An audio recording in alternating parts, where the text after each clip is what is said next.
Bonjour à tous, bienvenue sur la chaîne Windevners. On est mercredi, une petite vidéo flash. Alors, avant de continuer, si vous aimez la vidéo, vous likez, vous abonnez. Il y a toujours les cagnottes, tout ça, le compte PayPal. Encore un merci à Karim, pardon, qui a récemment participé à la cagnotte. Et puis aujourd'hui, on va parler d'un petit sujet plus futile. Je vais essayer un petit peu de changer. On va parler un petit peu du champ potentiomètre dans WinDev. Alors, j'ai un petit peu regardé, je vais me servir un petit peu de notre WinDev tutoriel. Rappelez-vous, il y avait des patients, hein, donc quand on clique sur un patient, on peut en créer un nouveau, etc. Et puis, ce qu'on va faire, eh bien, on va utiliser le champ potentiomètre pour inscrire l'âge du patient. Alors, pour faire ça, déjà, j'ai modifié bien sûr la structure de mon fichier de données.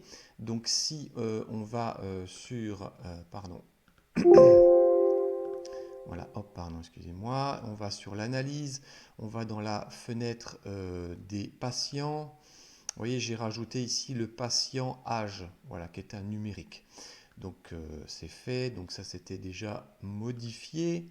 Ensuite, on va retourner dans notre fenêtre patient et puis on va installer ici ce champ potentiomètre. Alors je vais créer en fait un champ graphique. Vous voyez ici c'est potentiomètre. Voilà, je le choisis. Donc il y a deux formes. Moi, je vais prendre celle-là. C'est parti.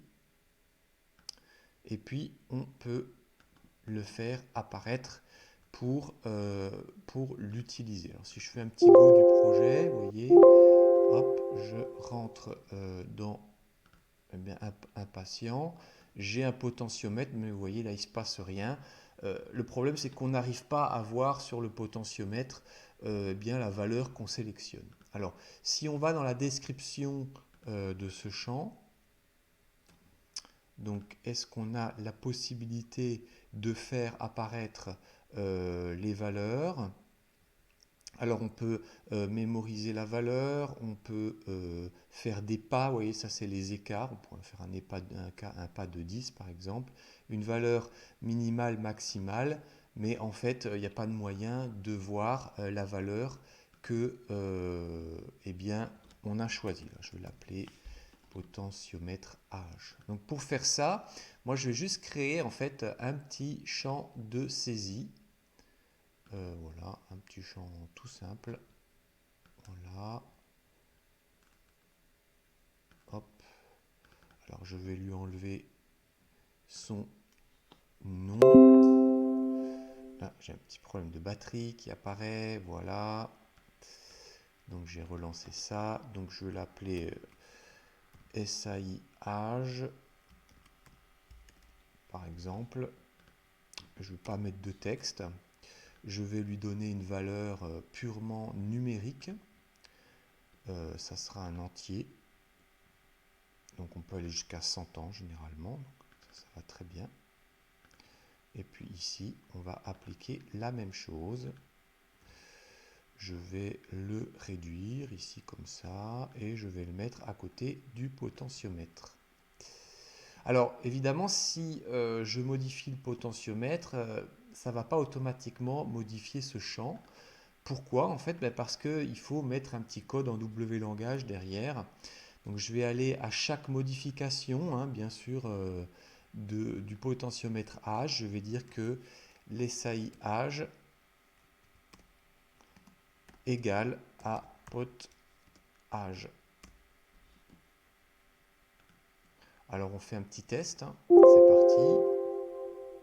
Hop, j'ouvre. Et là, vous voyez que, ben voilà, on voit l'âge qui apparaît. Alors, ça, c'était un petit peu pour jouer. Non, la question, c'est quel est le champ qu'on va lier eh bien, à la rubrique dans le fichier de données sur l'âge patient ou patient âge. Je ne me rappelle plus comment j'avais déterminé. Bon, ça c'est un petit peu à vous aussi de choisir ce que vous voulez faire. Alors, ce qu'on peut faire, moi j'aurais plutôt tendance à lier le champ ici à la rubrique. Donc je vais le faire directement. Je vais dire voilà. Hop. que ça, eh bien, je vais mettre une liaison avec le fichier patient et à la rubrique patient âge. Voilà. Donc après, tout fonctionnera parfaitement bien. Alors, on peut faire le petit go. Je vais prendre Amidala Padmé, voilà, je l'ouvre. On va dire qu'elle a, je sais pas moi, 41 ans. Je fais le modifier, et si je reviens sur Amidala Padmé, elle a bien 41 ans. Par contre, vous voyez que le champ potentiomètre, lui, n'est pas bien positionné. Donc, en fait, ce que vous pouvez faire, bah, c'est par exemple... alors, à la fin de l'initialisation de la fenêtre patient, en fait, ben, on va un petit peu jouer sur ce champ de saisie en entier. Alors, ce que vous pouvez faire déjà, c'est à l'initialisation, eh bien, comme on se positionne déjà sur un enregistrement, on peut très bien dire que, par exemple, le champ potentiomètre âge, c'est égal à eh bien, la valeur qu'on va trouver. Donc, ça va être par exemple patient âge. Et puis on peut aussi envisager que si on modifie manuellement, le curseur vient ici se modifier également. Donc là, dans ce cas-là, on peut dire qu'à chaque modification, eh bien, le potentiomètre, c'est égal à la valeur qu'on va rentrer dans l'âge. Voilà. Donc là, on peut faire le petit test. C'est parti. Donc vous voyez, hop, 77 ans. Là, j'avais fait un petit test de modification en coupant la vidéo. Hop, ici je prends 45, je modifie, j'ouvre. Voilà, il s'est positionné sur 45 ans. Alors, ça c'est un moyen, mais il y a aussi un autre moyen tout à fait possible, c'est-à-dire que vous ne liez pas en fait le champ, par exemple ici dans la description, sur le fichier de données sur la rubrique, mais vous allez en fait lier simplement eh bien le potentiomètre sur la valeur de la rubrique. Donc là, vous voyez, hop, je vais dans description, je vais faire une liaison. Bon, là, ça évite un peu tous les problèmes, et ça inverse la constitution du code si vous voulez mettre à jour le champ de saisie âge, par exemple. Donc là, hop, je vais ici, je positionne sur âge. C'est parti. Donc là, j'enlève tout ce qui est code à l'initialisation.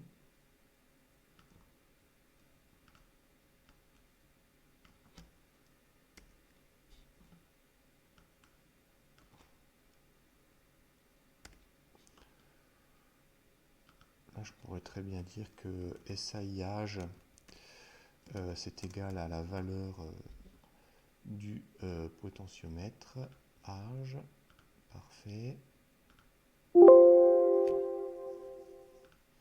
C'est parti. Alors là, il n'y a rien, bien sûr. On est à 0 et 0. Et ce que je vais faire, je vais générer, voilà, j'ouvre. Donc là, on est sur 0, je modifie. Hop. J'ouvre. Alors, il est toujours sur 0, mais je pense que l'autre solution, finalement, serait à l'initialisation ici, de revenir ici et de dire que SAI âge, c'est égal à la valeur patient âge qui aura été trouvé. Un petit go pour finaliser. Voilà, 45 ans, je mets 60 ans, j'enregistre, j'ouvre et on est bien à 60 ans. Voilà, c'était pour vous montrer le champ potentiomètre, les possibilités qu'il avait. Alors il y a deux types de potentiomètres, hein. Un en ligne est un petit peu comme un bouton dont on fait varier l'orientation. C'est plutôt pas mal, je trouve, comme système. Ça donne un petit peu un côté plus convivial en fait à la fenêtre qui sera utilisée par l'utilisateur. J'espère que ça vous aura aidé. Je vous dis à samedi prochain pour la prochaine vidéo. Allez, bye bye.